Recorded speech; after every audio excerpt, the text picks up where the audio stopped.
Welcome to another episode of Behind the Binge. I'm your elegant interviewer, number 10. 10 because out of all of them, I'm ranked the highest. Welcome, Eleni Binge from Beloved Binge. My publicist keeps setting me up with these oddballs, but I'm happy to have a chance to talk about our new song, Beats. It sounds to me like the beat generation is something you're exploring in your songs. Unless you're just into beats, like purple beats or red beats. Oh, that's a different spelling.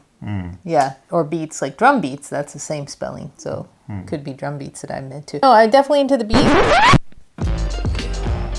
Sorry about our cameraman, Jack. He's been working for us for the entire Behind the Binge series, but this last time the focus is in and out. I don't think he understood continuous autofocus, perhaps. So apologies in advance for the video, but we are taking action. I'm sorry, Jack. We're going to have to fire you. You don't even pay me. Bye, Jack.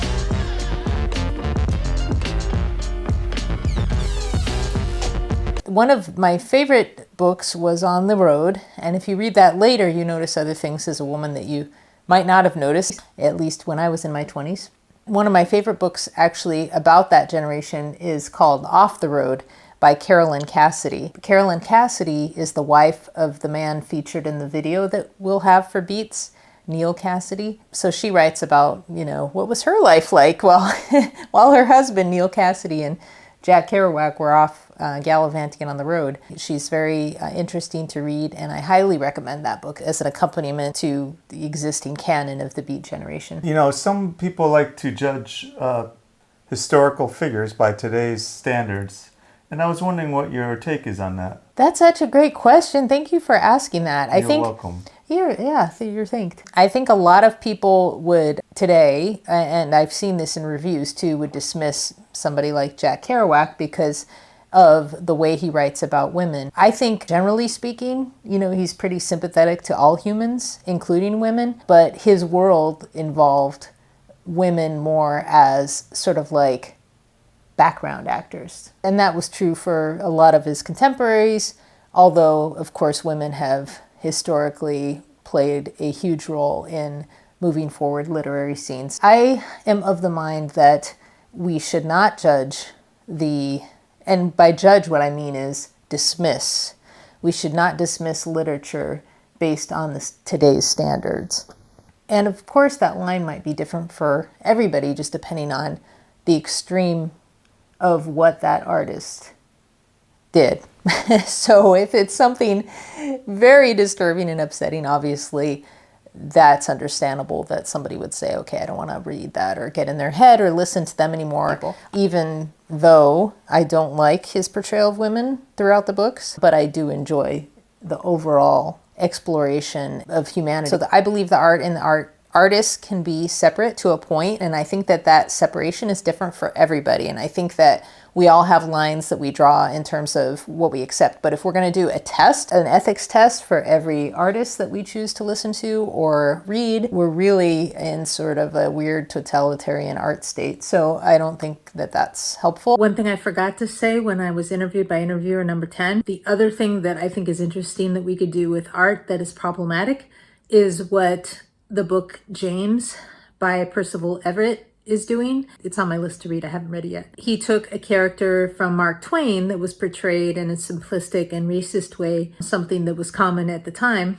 in Huckleberry Finn, and created this whole book and narrative based on this character being more realistically full-fledged and intelligent. So I think like our interactions with history as artists is another thing that's interesting to me, and how we can kind of take a lot of that work and reimagine it. What I liked about the Beat generation is, as Jack Kerouac said, how would you define the word beat?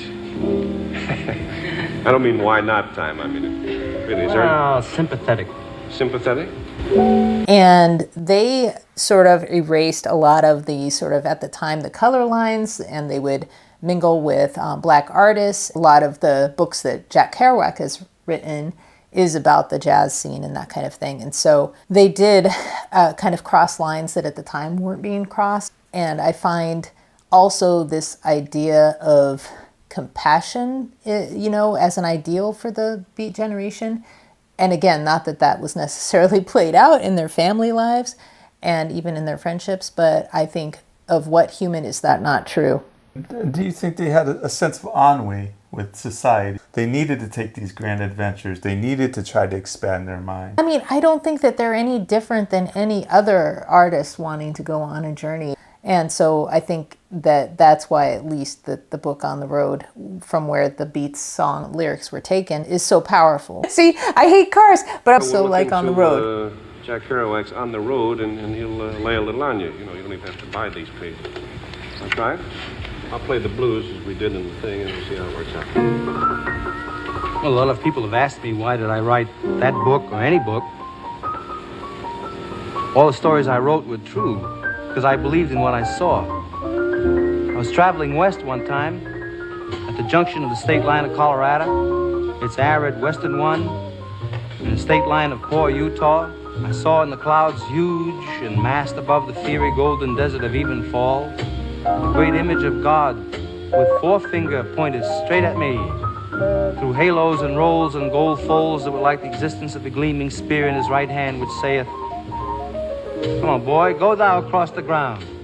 Go moan for man. Go moan. Go groan. Go groan alone. Go roll your bones alone. Go thou and be little beneath my sight. Go thou and be minute as seed in the pod. Go thou, die hence, and of this world report you well and truly." Anyway, I wrote the book because we're all gonna die. In the loneliness of my life, my father dead, my brother dead, my mother far away, my sister and my wife far away. Nothing here but my own tragic hands that once were guarded by a world of sweet attention, that now are left to guide and disappear their own way into the common dark of all our death. I also feel like there's a story of failure in On the Road. He wrote it and he tried to publish it for many years and no one would touch it. The story there being that failure, you can learn from failure, but also maybe your timing could be off on that. So how do you feel in regards to that as an artist and as his past events that had taken him off the road and on the road again? I think I need LSD to understand that question. Was it about failure? It was about failure, about the question. I need to drop some acid so I can get this question. Let me simplify. Maybe he already had some acid. I will simplify. As an artist yourself, you've been at this for a while now. How do you feel about failure, and is it a good tool for you, and does it affect your work?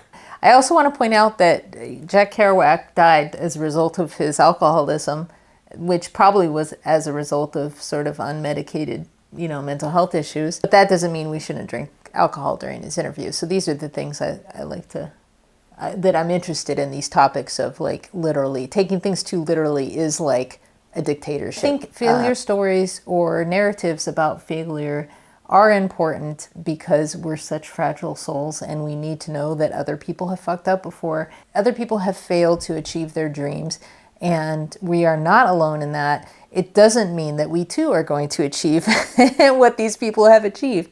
But yeah, especially as somebody who's trying to write a novel right now, I think I do think about failure a lot, and these sort of stories of perseverance, like Robert Persig, who sent his book Zen and the Art of Motorcycle Maintenance to 100 publishers, was rejected 100 times. And now in, like 2023, I went in Seattle to some small bookstore and was able to still buy his book that was published in like 1973 or something like that. The question is not just do you believe in yourself, but how much stamina do you have to continue? How did you write the song Beats? That was influenced by the book On the Road. To me, like the ode to joy, or the sort of like pinnacle moment of the book, was Jack Kerouac describing his best friend Neil Cassidy, or in the book Dean Moriarty.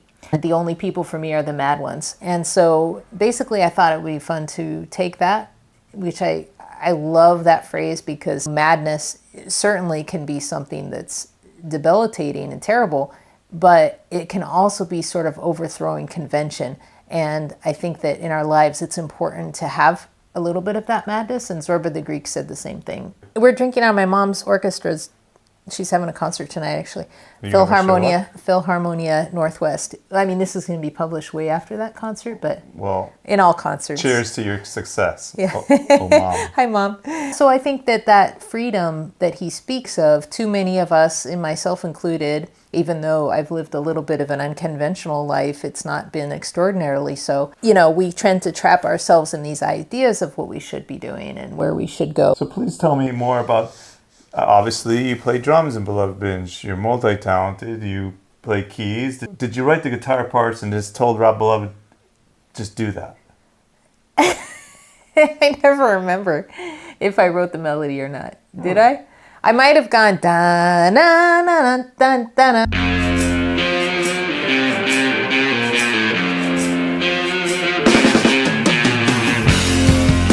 Do you remember? I'm not Rob Beloved, so I can't really answer. Did keys, bass? I think did Rob Beloved do bass on there? I think, and Rob Beloved did the beautiful guitar lines. A little wine might help with that answer. Welcome to Behind the Binge. I'm interviewer number 1. As I understand it, interviewer number 10 just finished an exclusive interview with Eleni Binge. As we know, it's very hard to get Eleni Binge to speak. Perhaps because she believes, as somebody once said, the artist should not speak. Perhaps for other reasons, because she wishes to remain unseen, even though she plasters her face literally everywhere on the internet. Well, I felt when she saw my elegance, it opened her up a little bit, like a flower. So you think that the interview went well? I believe it went well. I was able to tap that intellectual core of her mind. Did you think that there was a gap in the fact that Rob Beloved was not present to speak about the song, as if he were not even a major part of it? Well, I feel that you will be interviewing Rob Beloved soon and that your task will be daunting. I thought that on set they give us this for sort of like a prop. I don't believe in props. I believe in reality, and I'm thirsty. Okay, so do you think that Beloved Binge has any chance, maybe this new song will propel them into that long anticipated fame that has been eluding them? Absolutely not. Why is it that you don't dye your eyebrows to match your hair? Are there any pressing questions that have been left unanswered by the band? They can be a little bit, shall we say, elusive, yes. Yes. I think it's going to be many more interviews to get to the bottom of Beloved Binge. And once we get to that bottom, is that bottom hell? Perhaps we should avoid the bottom or the behinds. This has been Behind the Binge. Behind the behinds of the binge. Goodbye. I wish I had the opportunity to interview Rob Beloved. He's such a swell guy.